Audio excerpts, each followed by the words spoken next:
Hai, Assalamualaikum warahmatullahi wabarakatuh. Masih bersama saya, Irvia Resti, di kelas Bioteknologi Pangan.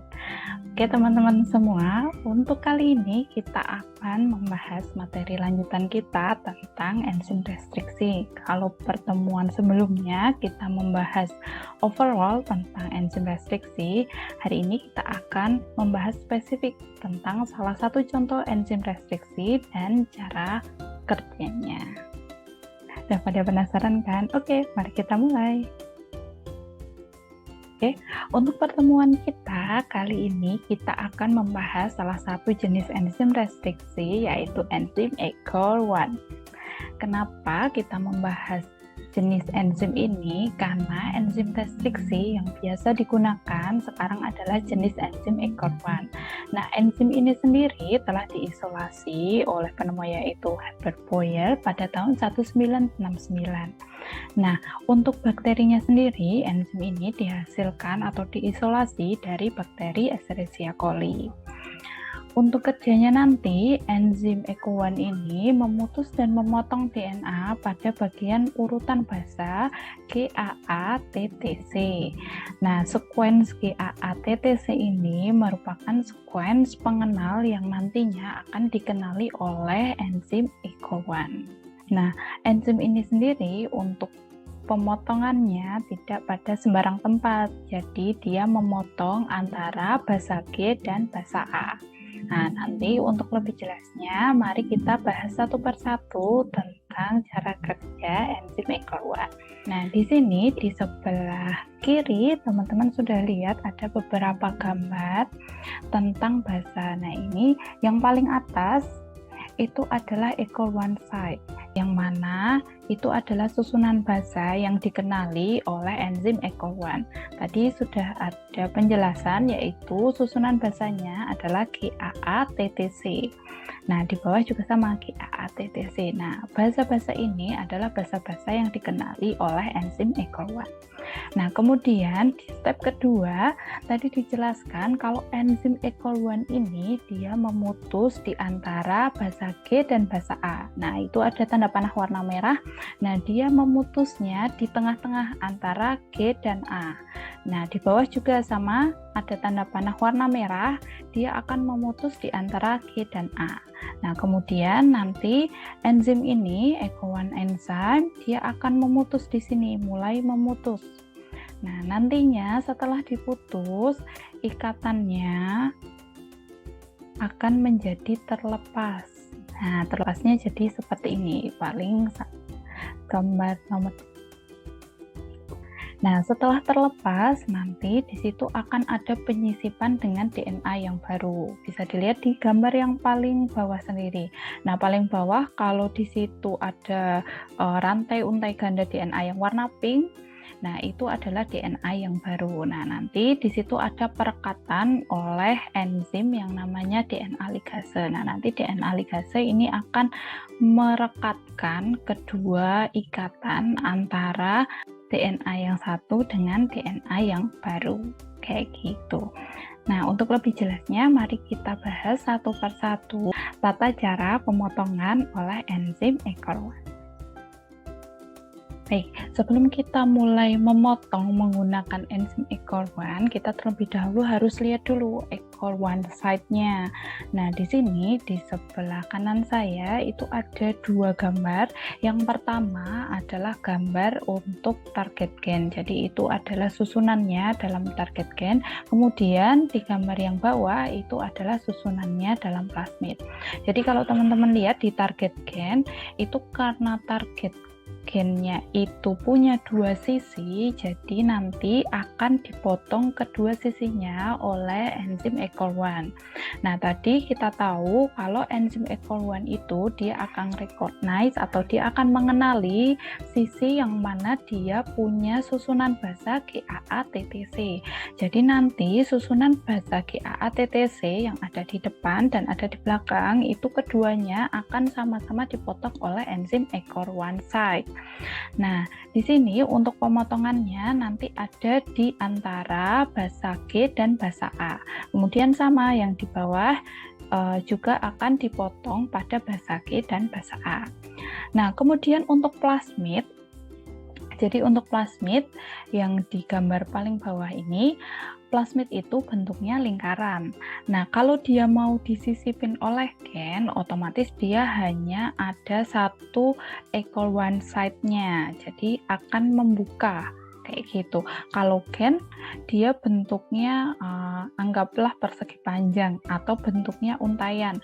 Kalau dia untayan, dia mau disisipkan, otomatis yang awal, yang depan, dan yang belakang, dia harus sama-sama terpotong oleh enzim equal one. Tapi kalau plasmid, karena dia bentuknya lingkaran, dia akan terpotong di satu sisi oleh enzim equal one. Jadi di situ ada equal one side-nya adalah satu sisi yang bisa direcognize atau bisa diketahui oleh enzim equal one. Nah, nantinya plasmid ini yang bentuknya lingkaran, kalau dipotong dia akan membuka kayak gitu. Jadi ini kita harus mengetahui dulu equal one side-nya di mana.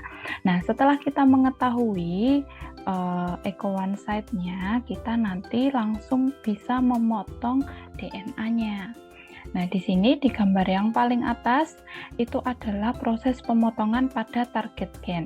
Jadi target gen tadi bentuknya untayan, dia akan dipotong di awal dan di akhir.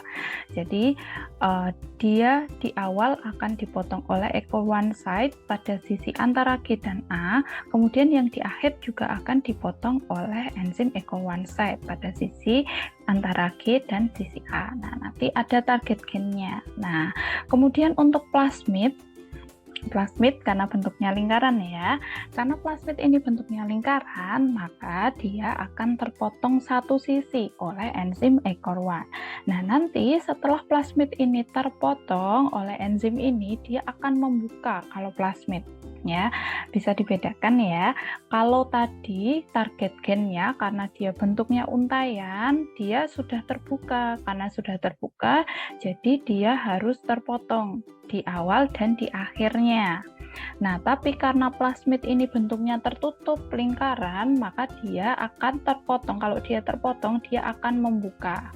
Nah, nantinya untuk proses pelekatannya, kalau kita menggunakan enzim equal one untuk memotong target gen, maka kalau kita mau menempelkan pada plasmidnya harus dipotong menggunakan enzim equal one yang sama, kayak gitu. Jadi nanti bisa melekat.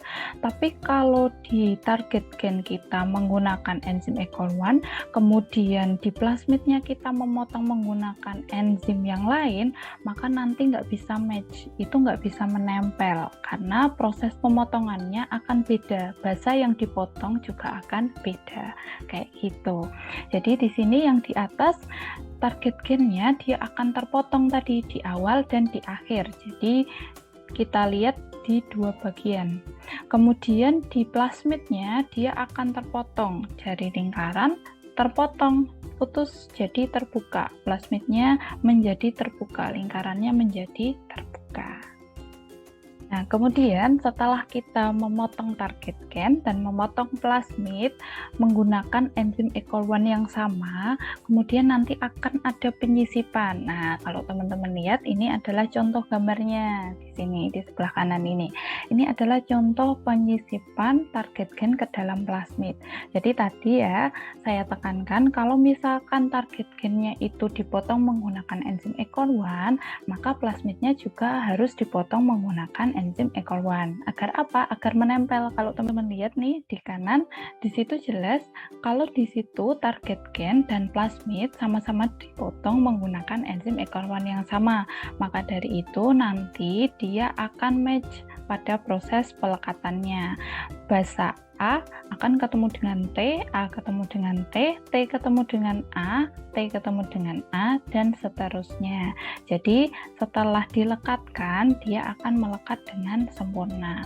Nah, kemudian Pada akhir, pada proses pelekatan, nanti tidak lupa ditambahkan enzim lain, yaitu enzim DNA ligase. Gunanya untuk apa? Gunanya agar antara plasmid dengan target gen itu melekat dengan sempurna. Jadi nggak bisa lepas lagi, nggak bisa terbuka lagi lingkaran plasmidnya. Tadi plasmid, kemudian ditambah oleh target gen, kemudian dia akan direkatkan oleh enzim DNA ligase. Nah, nanti plasmid yang baru atau rekombinan plasmid ini dia akan susah untuk terbuka lagi karena sudah direkatkan oleh enzim DNA ligase.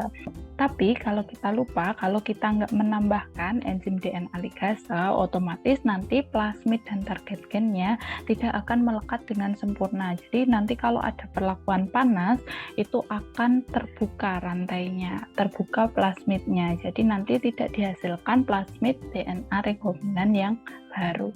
Jadi jangan lupa kalau nanti teman-teman ingin menyisipkan gen baru ke dalam plasmid, di akhir jangan lupa untuk menambahkan enzim DNA ligase. Agar apa?